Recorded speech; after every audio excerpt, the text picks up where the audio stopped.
Are you a fan of Zelda games and even Battle Royales? Well, boy, do I have a game for you. What's going on, guys? My name's Cage. I'm a Twitch streamer, and recently I've been trying to branch out to more YouTube and TikTok content. I was given the ability to playtest a brand new game coming out later this year. It's called Scramble Knights Royale.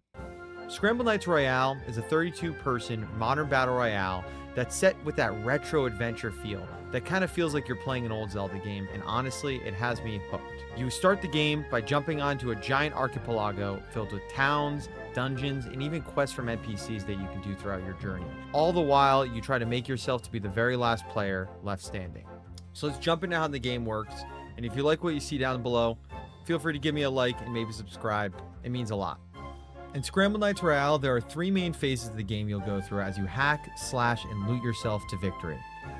You're going to go through the exploration phase, the power-up phase, and most importantly, when you scramble it out. All three of these phases are crucial to determine if you'll be the last one standing, if you're going to wind up as one of the many lovable and slashable chickens roaming around the map. In the exploration phase, you'll be traversing through a ton of different islands with different wildlife, puzzles, dungeons, enemies, and a ton of different loot. You gotta be quick though, because the longer you spend on the island, the shorter the ring's gonna get, forcing you into the center, where all of your other enemies are also there, vying for the top, just like you. What loot you find, what quests you solve, and what dungeons you crawl will determine if you can make it to the top. After you've looted and scoured the map to completion, you'll be powering up your character to make them the strongest player on the island. You'll watch your player grow stronger by finding new weapons, armor, and accessories that you both loot and purchase from shops. You can also upgrade them at blacksmiths using gems. Gems are the in-game currency you collect from your matches, from either defeating enemies, finding them in chests, or even looting them off other players. So make sure you use them before you lose them. The blacksmith shops are a great offer for a ton of variety of items, whether it be extra health, shiny armor, or even some neat new equipment. Personally, my favorite item has to be the monster flute. What a surprise to me when I played this thing the first time, and poof, a little pink slime emerged. I even named it Greg. There's plenty of fun and different builds you can set yourself up with every game, and it always makes every match feel unique. And also, depending on what you build yourself up with really matters when you play against your opponents, and it can either turn the tide of battle for you or against you. It's awesome, and honestly, it makes it really interesting when you run around and you have short sword, but your opponent has bow and arrow, and you know you have to just keep barrel rolling around just to get close to them. But then next thing you know, you've got the great sword and you're playing against with someone with twin blades, and you just know for a fact that they're not going to be able to get anywhere close to you as long as you're just button mashing. It just makes it feel so unique and different every single time I played the game. Once you've become the strongest version of yourself, there's only one thing left to do: scramble it out.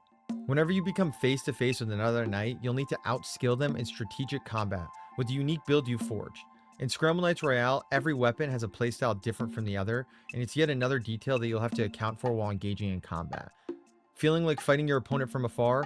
Find a spear or even a bow and arrow, like I said, and don't let them get close. Or if you want to be up close and personal, the twin blades and short sword will be your bread and butter. Watch your opponent's movements, analyze your surroundings, and with a pinch of luck, you might be able to reach the top and claim victory. And honestly, that isn't even where it begins. Because on top of all the weapons, what I really found was cool is there's almost like mini weapons. It's accessories, basically. So you have your main weapon, which is your primary attack, but then there's a ton of other, again, like accessory weapons around the map.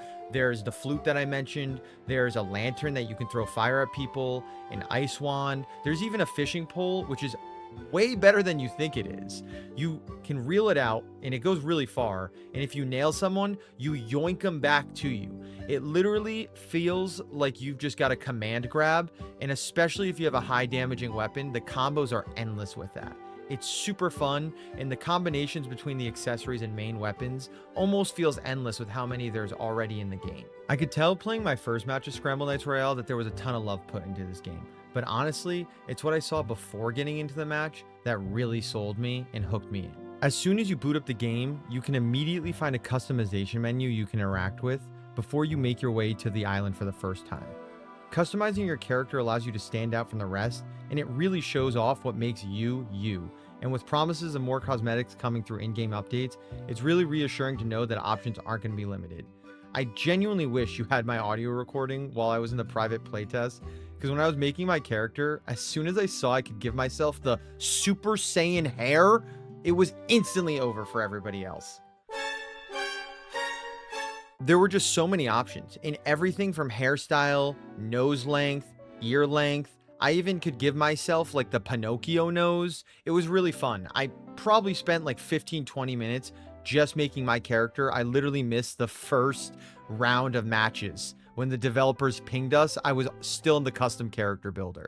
It's really going to be interesting to see how many different, outlooks we see everybody make. This game isn't one you have to play alone though. Come launch, Scramble Knights Royale is planning to have 3 major ways that you can link up and play with your friends. The first way is through a free-for-all lobby, because there's nothing more enjoyable than finding your buddy in the depths of a dungeon and making sure they don't leave it alive. Oh, but Kaige, what if I have my friend over? I don't want to just have them bring their computer or even set up their other consoles just to be able to play with me. What do I do then? Well, honestly, lucky for you, one of the great things that they're going to be adding come launch is a local co-op mode. Have your friend over, have them sit next to the couch, and either vertically or horizontally, you're going to be able to link up, jump in, get on your turtles, and come to the island together. That's honestly really sweet. I don't really know if any of these other Battle Royales do this, but to my knowledge, it seems like it's the first one, and I'm really excited to force my partner to spend our Friday nights jumping in and playing some Scramble Knights. The final co-op feature, and while not releasing till later this year, is probably the one that people are going to get most excited about. Duo queue. Pair up with your friends, be on the same team, and work together towards a victory, not just by yourself, but as a pair.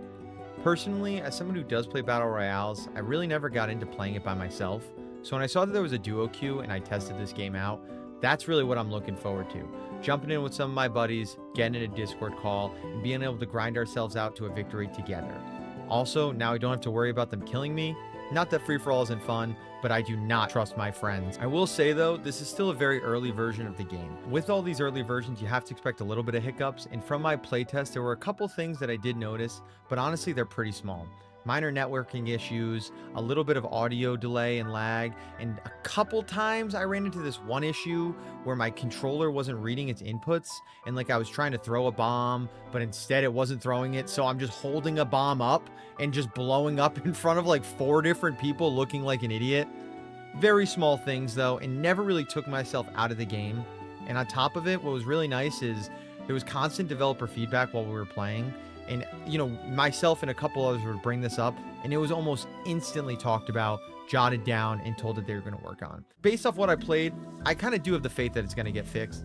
And like I said, for it being such an early beta, and that's the problems, you really can't complain too much. I mean, you see massive AAA games launch, and you go like a whole day, and there's just no network, everything's crashed. So I'm not mad that it's happening in like the private playtest, Feel like I have to bring it up though, because honestly, I've really enjoyed this game a lot, but you gotta bring up both sides when I'm talking about these things. Probably my favorite bug that I ran into though in the private playtest was I was chasing another player around the map, and I saw them run into the blacksmith shop, probably to like hide away and like tuck themselves in there. So naturally I chase after them. And as soon as I enter the blacksmith, the game like bugged, and neither the player or the blacksmith were there. But on top of it, I couldn't leave the building. So there I am just sitting there, decked out by the way. Like, I think I could have won the game. That's just me. But I'm sitting there decked out, can't leave the blacksmith, and I'm like slowly waiting the embrace of death, just holding back, looking at the map as I see the circle just like shrink closer and closer to me. I couldn't help but laugh. It's like, again, one of those things in like these early builds, just the pure hijinks of it. Just to walk in, no one's in there, and you can't leave. I felt like a guy in Home Alone just being booby trapped.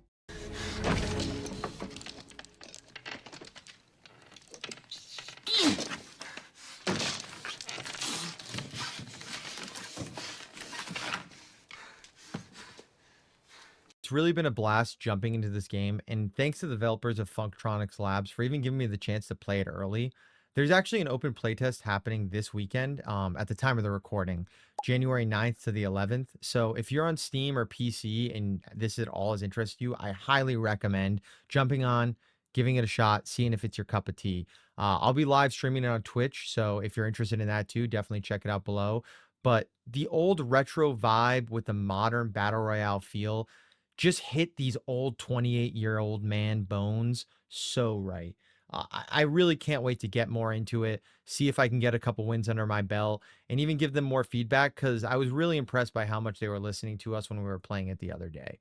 Thanks for watching. I hope you enjoyed this video, and honestly, I hope that it kind of interested you in checking it out because I just saw it randomly on the internet, got hooked from the trailer, and now I can't wait to play the beta all over the weekend. I'm interested. Let me know, what was your favorite part about the game, what interests you the most, or even what would you like to see them add in future. I know they've talked about future weapons, even different modes and stuff, so it'll be really cool to see what they add. But let me know in the comment section below if there's anything you'd like to see them add. I might even be able to kind of message them and let them know. Don't forget to subscribe and leave a like if you can. I really appreciate it. Like I said, I've been Twitch streaming for a while, and I'm kind of just dipping my toes into this whole YouTube and shorts and all of that stuff. It's been really fun, and I have a ton of other stuff planned, and probably even stuff involving this game if you guys are interested in that. So a subscription and a like goes a really long way for me, and it means that you guys enjoyed what I said. But with all that, I've talked enough about the game. I'm gonna get out of here. I'm probably gonna boot up the game now, and hopefully I see you guys on the island. Enjoy yourself, be safe, peace.